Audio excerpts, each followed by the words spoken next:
Après les géants de l'Amstrad et du Spectrum, on part pour une machine un peu plus discrète. Mais au Royaume-Uni, c'était un incontournable des bancs de l'école, voici l'Acorn Electron. Sorti en 1982, c'est le petit frère du BBC Micro, l'ordinateur officiel des écoles britanniques. L'Electron, c'est un peu la version allégée, moins chère, plus compacte, mais toujours éducatif et puissant. À l'intérieur, un processeur 6502, 32 kilo-octets de RAM, et une belle palette graphique capable d'afficher jusqu'à 8 couleurs.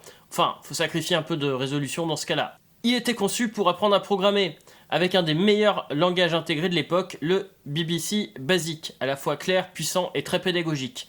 En dehors du Royaume-Uni, l'Electron est resté assez confidentiel, mais dans les écoles anglaises, c'était un passage obligé. Sur la TTGO VGA, on peut faire revivre grâce à l'émulateur ESP32 Tiny Elculator. Je vous montre ici un petit programme basique, puis on survolera un peu ce qu'on peut faire avec. Voici en quelques lignes. Donc j'ai essayé de créer un petit programme en quelques lignes, qui est simple.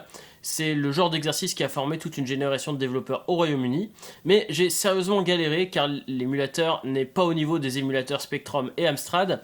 L'insertion d'une cassette est compliquée et le clavier n'est pas très bien émulé. On fait avec, pour cette fois-ci, c'est un projet bénévole.